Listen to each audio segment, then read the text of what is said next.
Hello, viewers. I'm Tiffany. And I'm Alexis. Welcome to Legit KidLit, a YouTube series that brings amazing KidLit authors and illustrators straight to your computer or device. Yay! Today's guest is Robin Pawlak, author of Space Cadets and sequel Space Cadets Battle for Tam. Hello, Robin, and welcome to Hello. Legit KidLit. Hello. Thank you for having me on the show. Thanks for having me, and thanks for what you do. I think it's awesome, just the way you promote books for kids and authors and everything. So thanks to you. Oh, Thank you. thank you. We love it. Yeah. It's Yeah, I the get the joy. sense, I feel like you enjoy what you do. Could you start us off with two truths and a fib, and then we'll try and guess which one is the fib? Yeah, sure. So I wanted to do this a little differently. I have 3 photos for you. So I'm going to share 3 photos of me, except that only 2 of them are of me. And so I'll give you a little bit of an intro. So the photos go in order from youngest to oldest. So it shows me as a much younger person in all 3 photos, but it goes from age 6 to mid-20s. And so yeah, let me share my screen here. Just pop this up. Share screen. And there we go. So you will see, just get rid of that. You will see a photo, I hope, of me as a 6-year-old in grade 1. That's photo number 1. And this is me as a teenage hockey player. And this is me at age 25 when I was in a band. Oh. So I'm going to run through these again for you. I wish I could have them all up at the same time. Yeah. So there's 6-year-old Robin. Hockey player Robin. And we'll say rock star Robin. Why do they all look like you? Okay, I definitely think the hockey one is you. You're making the same, you just did the same thing with your mouth. I just watched. I think. I don't know. Okay. I know. Smile looks the same. I'm thinking the same. But then the other 2 look like. I know. Okay, I'm going to go with the first photo is the fib. So this is the fib? Yeah, I'm going to believe you're a rock star. So I got to say, this is me in grade 1. Ah! That's the real deal. So we're left with. What do you think, Tiffany? Gosh, I'll say the rock star one. Is the fib? Is the fib. Is the fib. You would be correct. Oh. This is the band Styx, which was one of my favorite bands when I was this guy. And yeah, I always thought I looked like this guy from Styx. You So, definitely I can do. see it. Yes. Yeah, I know. So there you go. So you nailed it. Sorry to all the More or Styx less. fans out there. We I didn't know. know. Whoops. More or less. Yeah, I mean, I'm glad you think they all look like me. Just a second here. Let me unshare my screen. Cute little first grader. I know, right? What happened? No. Did I unshare that? Yeah. Yes. We got it. Okay. Awesome. Yeah. I feel like I have significantly more hair in all 3 of those pictures than I do now, but time does that to us. That's life. Robin, can you tell us about your books, a little bit about your books? Yeah. So I have 2 books, and they're Space Cadets is the original. Space Cadets is a story of twins, Simon and Casey. They are 12 years old, and they're total opposites, a boy and a girl. Simon is he's a daydreamer. He loves to just imagine and escape in his mind. He's very cautious, very, doesn't like taking big risks, not particularly bold. Whereas his sister's the opposite. She's not a big daydreamer. She likes her action to be real life action. She just goes for it. And so we have these two, and Casey, her adventurous spirit gets them into a little bit of trouble, which is not particularly unusual. And they go into their father's workroom. He's an inventor, kind of his hobby. And they go in there and accidentally get zapped by their father's mysterious invention. Afterwards, they're groggy, they're kind of out of it. Simon does his thing and starts to daydream. He imagines he's flying a spaceship, and it starts to seem really real. And he panics a bit. He wants to stop, and he can't stop. And then he thinks of his sister, and she shows up beside him, and they're stuck in this daydream that appears to have become real. And so it becomes a story of two kids, piloting a spacecraft, getting abducted by aliens, fighting with the bad guys, and maybe meeting a friend along the way who helps them out. So that's Space Cadets. And then the second one, of course, is the sequel. And in the second book, we have much of the same kind of adventures, but we introduce some new characters and new villains and just take it a little farther and get a little crazier. So yeah, Space Cadets and Battle for Tam are the two books. Sci-fi, action, adventure. I was going to say, it kind of reminded me of like sci-fi, Honey, I Shrunk the Kids a little bit. Yeah. Yeah, some of those kind of, yeah, you betcha. Yeah. Awesome. Yeah. I love that. So we'd like to point out that Robin has some great stuff on his website, robinpawlak.com, ROBINPAWLAK.com, like teacher resources, cool stuff, and he is available for author visits, literacy presentations, and writing workshops. And you can sign up for his newsletter. Yeah, awesome. Thanks for that. Awesome. And plug, I think Robin was my first author visit ever. Yeah. And you made it so wonderful. It was so engaging. My kids loved you, so everyone needs to have Robin in their classroom. Oh, thank you. Yeah, and I gotta say, I think you were probably my first trip to the United States. I mean, I didn't actually get to go in person, unfortunately, but yeah, I think so. Yeah, I've done a few since, but yeah. Love it. It was fun. It was fun. And for those who don't know, you're based out of Canada? Yeah, right? Yeah, we live in Western Canada, so Red Deer, Alberta. Awesome. Yeah. So like you mentioned in Space Cadets, one of the main characters, Simon, imagines a world where he can escape to, and he daydreams often. Yeah. Do you daydream often, and has any of it ever come true for you?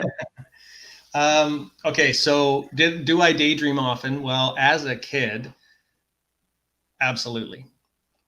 As an adult, absolutely. I haven't stopped, and now I get to write it down and call it a book, right? But yeah, for sure, as a kid, I could spend hours just alone, just playing. I like to play with little cars a lot, but I wasn't just playing cars. I was like, there were roads and parking lots, and the couch was a shopping mall, and the chair was, I had it all, a little town going on in our basement. And, I've just always been creating little worlds in my head. So that's just sort of a natural thing for me. Has any of it come true? I mean, if I actually believed there was a real town in my basement, that would go from daydreaming to crazy. But I think there's a couple different kinds of daydreaming, right? There's the kind where you're having fun and you're just going on little adventures and imagining different things that could never happen in real life. None of that's come true. But there's the other kind, I think, where you're imagining what could be in your life, right? And you're dreaming about the future and what could be. And so, I mean, I dreamed of being a writer, and now I'm a writer. So, so those kinds come true. And that's one of the big ones, right? To dream of writing a book, and then it happens. Yeah. So going off of that, what was your journey like to becoming an author? Yeah, it was long. I've always had that kind of creative part. And then life gets busy, right? And you become, I got married, I got a job. I used to be a teacher. I had kids, and so you get busy, and there's not as much time for writing stories or some of the kind of things maybe. But teaching really became a creative outlet for me, and so planning my lessons and taking my students on little adventures. I did lots of imagining type stuff with my kids and simulation activities and some of that. And then I ended up teaching drama for a long time and writing plays and creating plays together with kids. And I would write a lot of stuff. I taught language arts all the time, English language arts, and I would write stuff for my students. So I was always doing that. And then when I was a teacher for a while. I was probably in my late 30s. And I just, I don't know where it came from, but I had always wanted to write a book. And I kind of said to myself, I always wanted to write a book. So unless I write a book, I'll never write a book. I got to do it.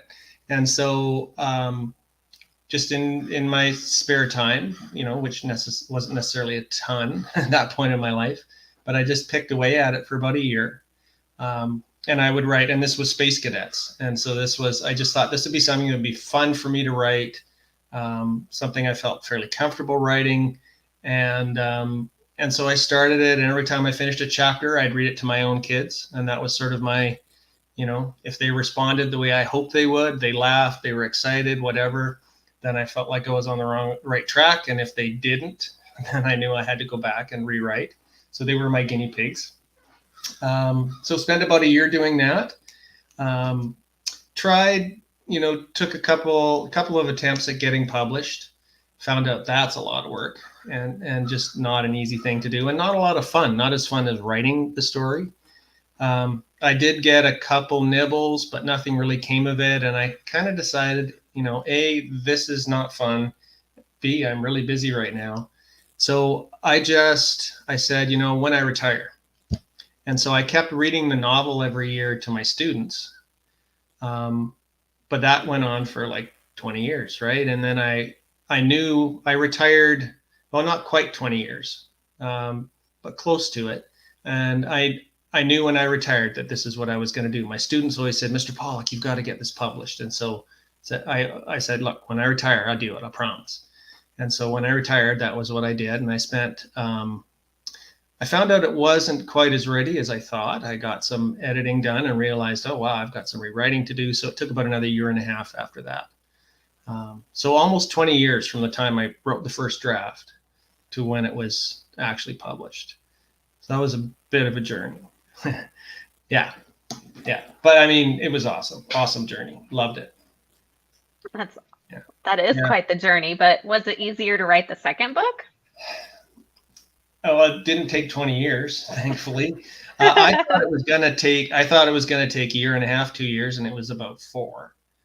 And part of that was the pandemic, but I guess it was easier, but it was also, I still had tons to learn. And so as I wrote the second book, I kept learning more and more and more. And so that doesn't make it easier. It makes it better. But, then you have to do a bunch of rewriting. And what I actually did, the pandemic happened in the middle of that. And I said, well, I'm not going to be able to publish this book right now in the middle of the pandemic. That's not going to work. So I actually went back to the first book and did a bunch of rewriting. So even though it was published already, I went back and I didn't change the characters or the story, but I fixed up some things, made some cuts and fixed up some things to tell it better. So part of that 4 years was going back to the first book and fixing it up a bit. And then, so easier, but definitely better. And to me, that's a big part of it. I keep learning new stuff, right? And that's part of what makes it so much fun. Now, why do you write the kind of books that you write? Kind of a loaded question. Yeah, well, thank you for that. And I get asked this a lot. Like, I go into classrooms and, there are certain questions I've come to expect from students that they ask. And this is one, one way or another, they ask this. And I think there's 2 parts to this. So one part is, like I told you, I wrote this, a long time ago, and I was really busy. And so I thought I want to write something that's fun for me to write. And so I wrote the kind of story that I really like. I love stories where they take you into a different world, right? Not just the ordinary everyday, but some totally different kind of a world. And I thought, how could I do that in a different way? Like not through a wardrobe or, some of the ways we've seen in some books, but I wanted to come up with something different. And so that was sort of the dad's invention and the getting zapped and Simon imagining and this other world becoming real. So I wanted that. I wanted something fun, humor. And then the other part of it was working with students all those years because I'm writing for that age group. And I thought, what do I see in my classroom? What kind of books are really popular that kids really seem to enjoy? And I noticed that a lot of my students, and obviously, kids aren't all the same any more than adults are all the same, right? So not everybody likes the same kind of book, but I noticed a lot of my students like lots of action, adventure, just generally fun. And so I thought, I want this to be fun. Fun for me, and what I thought would be fun for a lot of my readers was what I was aiming for. Yeah. I love that. Yeah. And speaking of kind of kids and young readers, things like that, we always love to hear about fun middle school stories. And we hear that you have one to share about skiing. Would you care to share? Yeah, I guess I can share this one. It might end up making me look a little silly. Are we okay with that? If I look silly? You're good. Okay. Yeah, and skiing's perfect, right? I mean, I'm from Canada, so that's a thing we do. So back in the school that I went to in grade 6, you could take skiing lessons. And we'd go every day after school for a skiing lesson to just the local sort of, call it a bunny hill, just the little ski hill. And so I did that in grade 6. That was my first time ever skiing. I did my week of, 5 days of skiing lessons. And at the end of that, I was a strong enough skier that I could go right, like I literally did this once, went right to the top of the hill and skied all the way down. Okay, so that's the backstory. That's grade 6. So fast forward to grade 7. You'd call it 7th grade, right? I should try to talk a bit more American. Sorry. So we go. This is my second round, and get all the equipment on, which is a whole thing. And then we're in our little group with our instructor, and he's like, "Dudes, let's go." And I see he's just skiing off to the tow rope, which goes to the top of the hill. And inside, I'm thinking, I've done that once, and that was a year ago. Seriously, you want to go to the top of the hill? And so I'm in grade 7, so I'm, naturally I'm pretty cool, right? So I'm like, excuse me, dude. Maybe we should just review last year. Some of these other kids might need a reminder. And he's like, dude, we're good. Let's go. And I'm not going to stand there in front of everybody and say, but I'm scared. So we just all get in the chair and go up to the top of the hill. So there we are at the top of the hill. And I'm thinking, okay, well, we'll have our review here at least. And it gets everybody all ready to go. And okay, like we'll go one at a time and leave space between. Okay. And he's gone down the hill. And everybody else, so I don't know what they're thinking, but what they're showing on the outside is cool. And so, one at a time, they start skiing down the hill, and I'm the last one. So what are my options at this point? So I as I see it in my mind now, I'm at the top of Mount Everest, which is just the tips of my skis just sort of peeking over the edge and looking down into the abyss, right? So I'm like, okay, here I go, and push off with my poles. And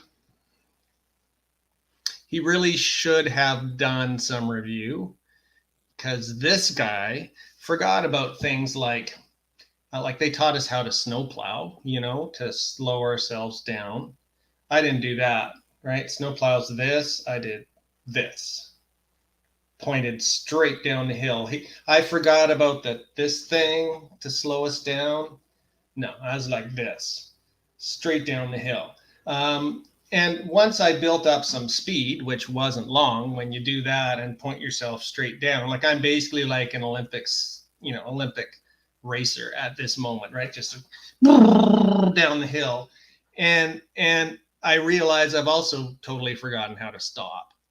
And so I'm flying down this hill, just, like the wind just pulling my skin back and real fast. And then, so probably about a third of the way down the hill, I'm up to, just short of probably light speed. And what happened next, I'm actually proud of myself for this, because I did it partly ironically and partly out of sheer panic, but I just yelled, "Help!" And I could see the cartoon in my head, like this actually was funny, but also I was terrified.